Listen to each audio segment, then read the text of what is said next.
The metal locker slams shut with a sound like a gunshot, and Blake Turner's voice cuts through the gym's humid air, cold and deliberate. "Move it, robot girl. That tin arm won't save you here." Nora Collins doesn't flinch. She stands with her back against the cinder block wall, 17 years old and 5 feet 3 inches, left arm wrapped in a sleek metal brace that gleams under the fluorescent lights. Her eyes flick once to the exit 30 feet away, then to the ceiling corner where 2 security cameras meet at a blind angle. She's already mapped every inch of this room. Blake steps closer, 6 feet 2 inches, and moving like someone who's never been told no. Behind him, Cody Jin holds up his phone, camera light blinking red. Jace Morrison blocks the locker room door, arms crossed, grinning. 3-on-1. The after-practice crowd, 8 guys toweling off, goes quiet. Someone whispers, "New girl's cooked." Nora shifts her weight to her back foot, barely noticeable, and her voice comes out steady as a metronome. "In 6 minutes, you'll wish you'd left me alone." Blake laughs, sharp and mean. 6 minutes? What are you going to do? Calculate the odds. He shoves her backpack with his foot. Books spill across the tile, physics textbook, a notebook with graph paper, and something small that blinks red inside the front pocket. A voice recorder still running. Blake doesn't see the recorder. He's too busy performing. "You know what your problem is?" Blake's voice drops into that tone people use when they want everyone listening. "You walk around here like you belong. Scholarship kids don't belong in legacy spaces. And girls with broken arms definitely don't belong in my gym." Nora's jaw tightens, but she doesn't move. Her eyes are on Blake's hands, tracking the way his right fingers curl into a fist while his left stays loose. She's seen this before. Her breathing stays even. 3 seconds in, 3 seconds out. The way her father taught her when she was 12 and couldn't sleep through thunderstorms. Blake mistakes her silence for fear. "What's wrong? NASA going to send you a rescue drone?" He grins at his own joke. Cody snickers behind the phone. Then Blake moves fast. His left hand shoots out and grabs Nora's wrist, fingers wrapping around the brace's lower edge. The metal is cold under his palm, smooth and unyielding. He yanks backward, expecting her to stumble. Instead, Nora pivots on her back foot, redistributing her weight so smoothly it looks like she's dancing. Blake's grip slides off the brace's angled surface. His eyes narrow. "Stop dodging," he says louder now. The crowd inches closer, forming a loose half circle. Someone mutters, "This is messed up." No one moves to stop it. Nora finally speaks, and her voice cuts through the murmurs like a blade. Title IX protects students from gender-based harassment in federally funded schools. "I'm documenting this." She nods toward the recorder, still blinking in her backpack. Blake's face flushes red. "You think rules protect you? My dad donated the new scoreboard. My uncle's on the school board. You're nobody." Cody uploads the video to a group chat labeled JV Legends, typing fast with one hand. The notification ping echoes across the room. Within seconds, phones buzz. But buried in that group chat, invisible to Blake, is Principal Alvarez's assistant, who watches every message and flags keywords. The word harassment just lit up her screen. Nora adjusts the strap on her brace, a tiny movement that looks nervous, but isn't. She's checking mobility, making sure the hinges move freely. Her fingers brush the recorder's edge, tapping it twice. The device chirps once, backup uploaded to cloud storage. Blake doesn't hear it over his own voice. "You want to know why I'm doing this?" Blake's tone shifts. Quieter now, almost conversational, which makes it worse. "Your dad couldn't save himself. You think that piece of junk on your arm makes you special? It makes you a target." The room goes still. Even Cody lowers his phone for a second. Nora's face doesn't change, but something behind her eyes shifts. A door closing, a lock turning. Blake just crossed a line he doesn't understand. Her father died 2 years ago pulling 3 people from a burning car on Route 92. The driver was intoxicated. The driver's name was Richard Turner, Blake's father. Nora knows this. Blake doesn't know she knows. And that gap in knowledge is about to cost him everything. Coach Martinez walks in from the equipment room, clipboard in hand. He sees Blake standing too close, sees Nora backed against the wall, sees the phones out. "Break it up," he says, but his tone is tired. Automatic. He doesn't step between them. Blake is his star player, undefeated this season. 3 college scouts watching. The coach's eyes flick to Nora's brace, and there's a question in his expression. Is this real, or is she overreacting? Blake reaches out again, this time grabbing her shoulder and shoving her sideways. Nora lets herself move with the push, sliding along the wall until she's standing directly in the camera's blind spot. Blake follows, annoyed that she's still not fighting back. What? You going to cry now? Cody circles around for a better angle, but his phone screen shows only the edge of Nora's shoulder and Blake's back. Coach Martinez frowns, but still doesn't intervene. Blake, that's enough horsing around. Horsing around. The words hang in the air like a slap. Nora's hand moves to her brace, fingers tracing the etched text along the metal edge. It's small, almost invisible unless you know to look. Collins Prototype 7. Her father's handwriting laser-etched into the aluminum. She runs her thumb over the words once. A silent promise. Then her hand drops. Blake grabs her arm again, this time higher, near the elbow joint where the brace ends and skin begins. His grip is tight enough to bruise. You going to use your words, robot girl, or just stand there? Nora meets his eyes. I warned you. Blake laughs. Yeah, let's test it. He pulls hard, twisting her arm backward at an unnatural angle. The crowd gasps. Cody's phone jerks up, trying to capture it. Coach Martinez finally starts moving, stepping forward with his hand raised. Okay, Blake, that's actually. But before he finishes, Jace kicks the locker door beside them. It swings shut with a metallic screech, and the edge of Nora's brace catches on the door handle. The strap tears with a sharp ripping sound. Blake yanks again, and the brace wedges tight. Metal grinding against metal. Nora gasps, a small sound she can't suppress, and her wrist twists at a painful angle. A thin line of blood appears where the brace's edge cuts into skin. The room freezes. Cody zooms in on the blood.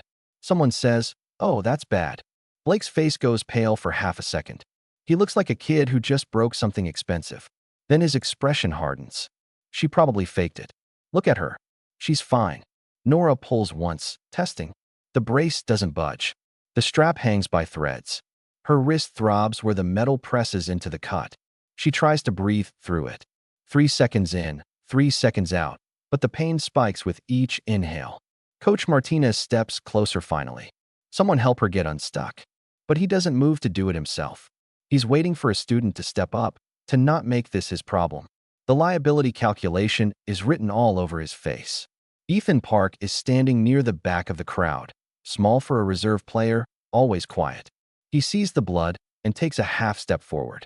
His little sister has the same brace on her wrist, same model, same engineer's signature etched into the metal. He knows exactly what it cost to make that brace.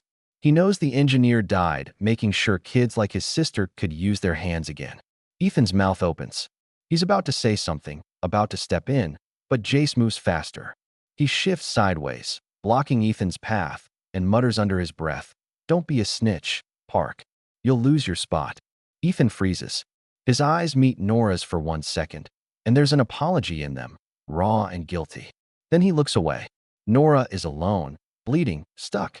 The authority figure in the room is 10 feet away, watching, waiting for someone else to fix it. Her ally just chose silence. Blake leans in, and his voice drops to a whisper meant only for her. You should have stayed invisible, robot girl. Now everyone's going to remember you as the freak who couldn't handle a joke. Cody's phone is still recording. The group chat is blowing up. Somewhere in the school's administrative office, Principal Alvarez's assistant is already drafting an email, but help is minutes away. Too slow. Nora closes her eyes. The crowd mistakes it for surrender. Someone sighs in relief. Coach Martinez relaxes slightly. Blake straightens up, brushing his hands off like he's already done here.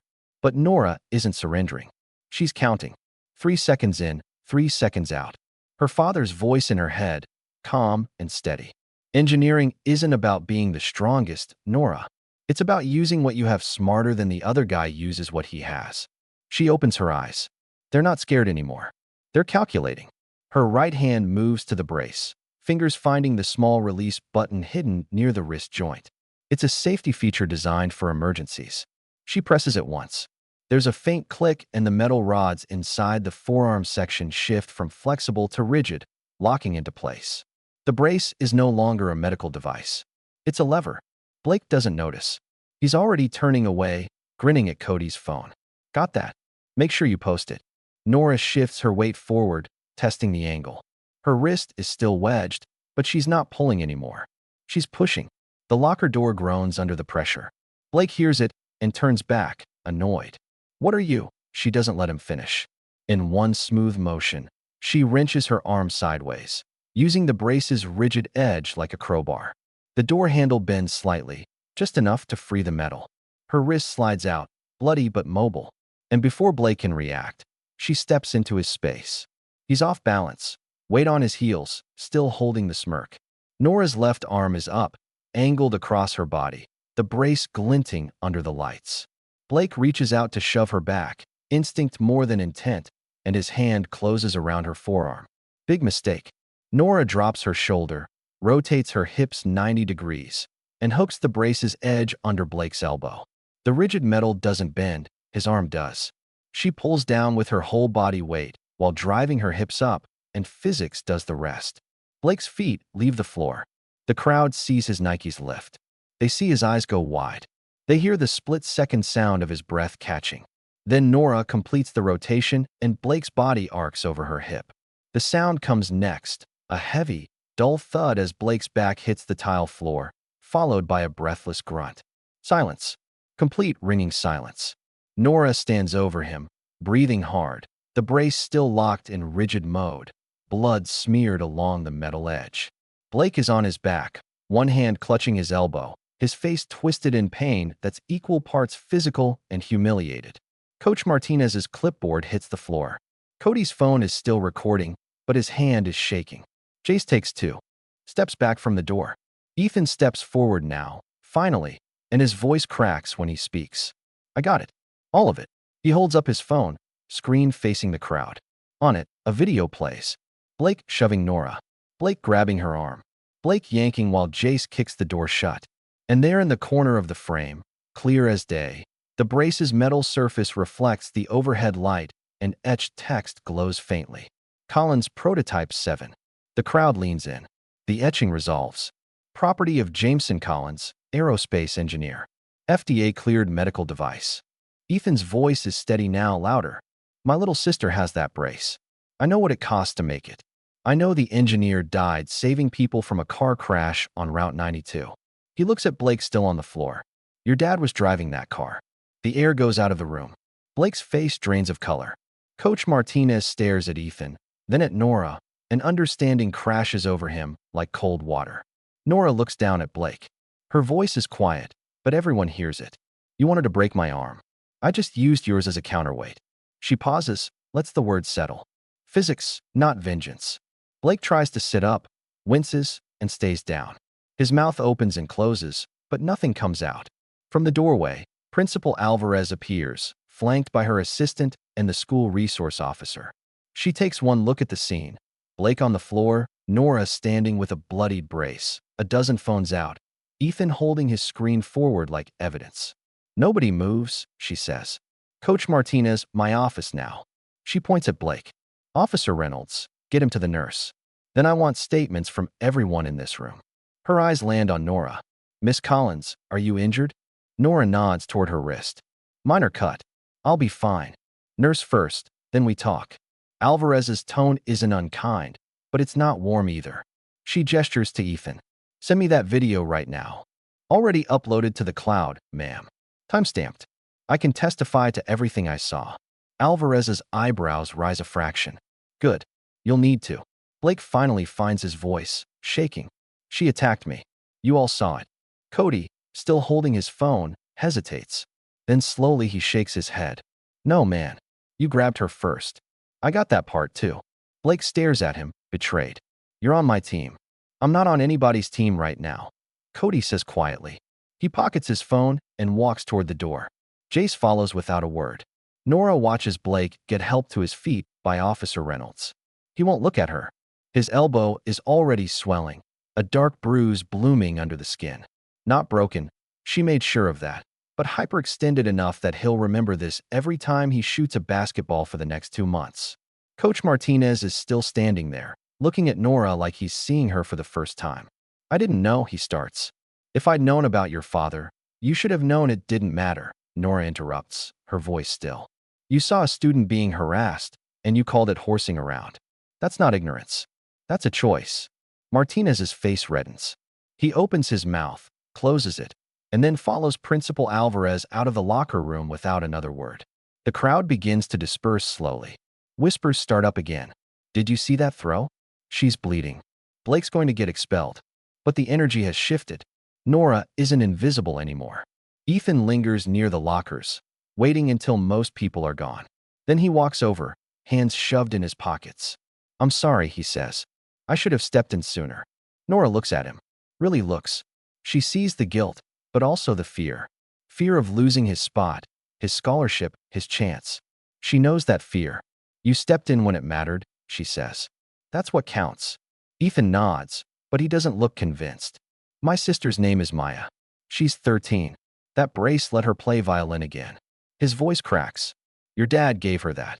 Nora's throat tightens. She doesn't trust herself to speak, so she just nods.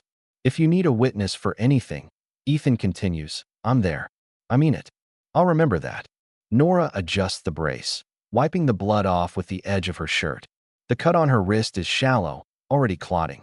The strap is torn, but functional. She'll need to get it repaired, but it held. Her father built things to last. Ethan glances at the door, then back at her. Blake's dad really caused the crash? Yes.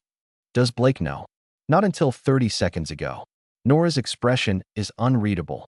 His mom sent a letter 2 years ago. I never opened it. Ethan processes this. Are you going to? Maybe. She picks up her backpack, stuffing the books and the voice recorder back inside. The recorder's light has finally stopped blinking. 6 minutes and 42 seconds of audio, uploaded and timestamped. Enough to bury Blake legally if it comes to that. Right now, I just want to go home. Yeah. Ethan shifts his weight. For what it's worth, you're kind of a legend now. In like a terrifying way. Nora almost smiles. I'll take it. She walks,